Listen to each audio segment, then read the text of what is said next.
దేవుని నామమున అందరికీ వందనాలు. సంఖ్యాకాండము 35 అధ్యాయం.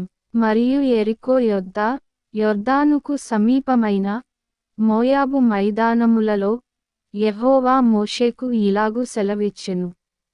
ఇశ్రాయేలీయులు తాము పొందు స్వాస్థ్యములో లేవీయులు నివసించుటకు వారికి పురములను ఏయవలెనని వారికాజ్ఞాపించుము. ఆ పురముల చుట్టూనున్న పల్లెలను లేవీయులకియ్యవలెను. వారు నివసించుటకు ఆ పురములు వారివగును. వాటి పొలములు వారి పశువులకును వారి మందలకును వారి సమస్త జంతువులకును ఉండవలెను. మీరు లేవీయులకిచ్చు పురముల పల్లెల ప్రతి పురము యొక్క గోడ మొదలుకొని చుట్టూ 1000 మూరలు.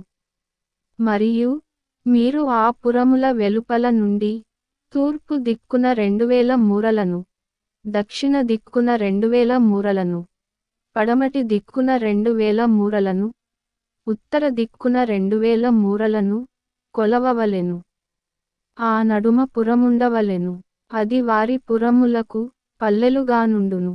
మరియు మీరు లేవీయులకిచ్చు పురములలో 6 ఆశ్రయపురములుండవలెను. నరహంతకుడు వాటిలోనికి పారిపోవునట్లుగా వాటిని నియమింపవలెను. అవియుగాక 42 పురములను ఏయవలెను. వాటి పల్లెలతో కూడా మీరు లేవీయులకు ఏయవలసిన పురములన్నీయు 48. మీరు ఇచ్చు పురములు ఇశ్రాయేలీయుల స్వాస్థ్యములో నుండియే ఏయవలెను.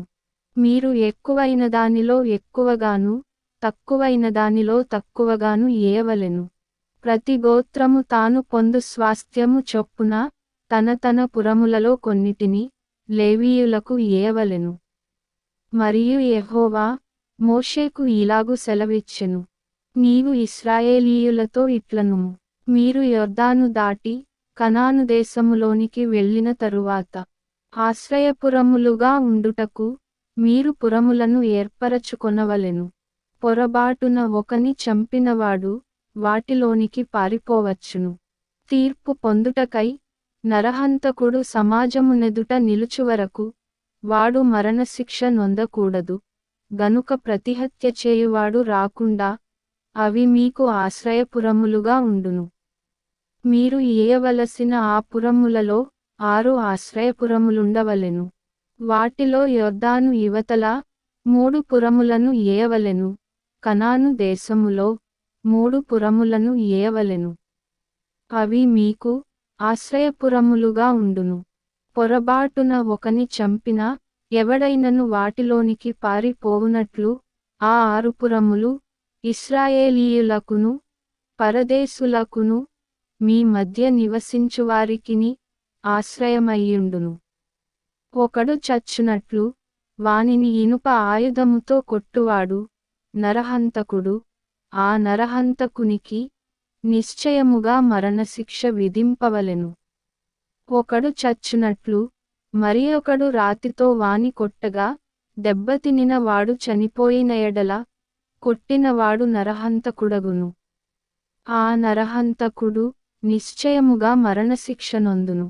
మరియు ఒకడు చచ్చునట్లు మరి ఒకడు చేతికర్రతో కొట్టగా దెబ్బతినినవాడు చనిపోయిన ఎడల కొట్టినవాడు నరహంతకుడగును.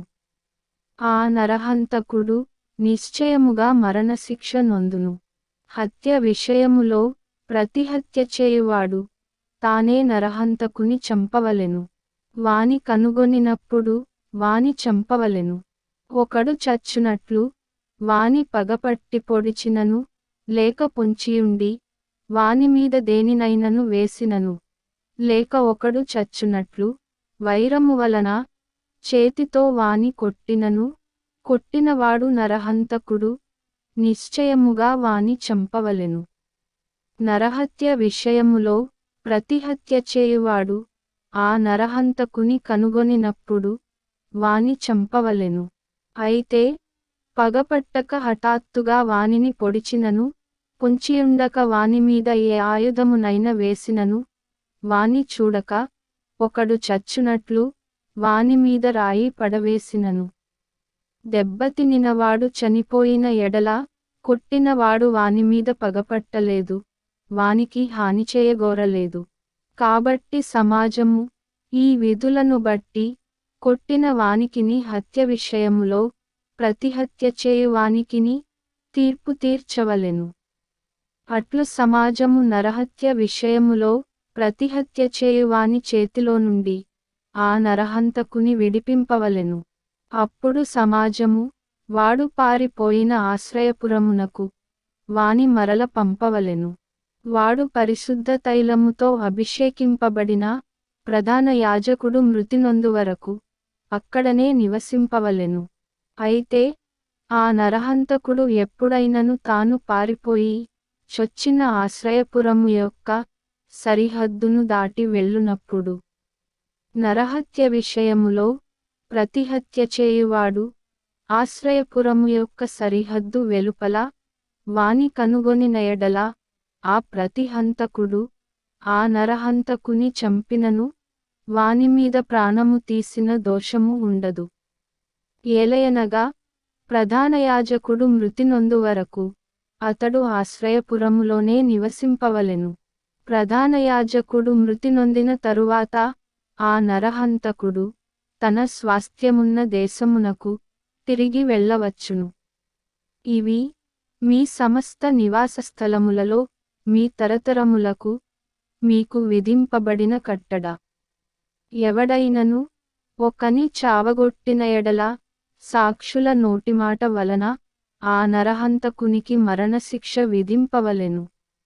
ఒక సాక్షి మాట మీదనే ఎవనికిని మరణశిక్ష విధింపకూడదు. చావతగిన నరహంతకుని ప్రాణము కొరకు మీరు విమోచన ధనమును అంగీకరింపక నిశ్చయముగా వానికి మరణశిక్ష విధింపవలెను. మరియు ఆశ్రయపురమునకు పారిపోయినవాడు యాజకుడు మృతి నొందకమునుపు స్వదేశమందు నివసించునట్లు వానిచేత విమోచన ధనమును అంగీకరింపకూడదు. మీరుండు దేశమును అపవిత్రపరచకూడదు. నరహత్య దేశమును అపవిత్రపరచును గదా. దేశములో చిందిన రక్తము నిమిత్తము చిందించిన వాని రక్తము వలననే ప్రాయశ్చిత్తము కలుగును గాని మరిదేని వలనను కలుగదు. మీరు నివసించు దేశమును అపవిత్రపరచకూడదు. అందులో నేను మీ మధ్యను నివసించుచున్నాను. నిజముగా యెహోవా అను నేను ఇశ్రాయేలీయుల మధ్య నివసించుచున్నాను. ఆమేన్.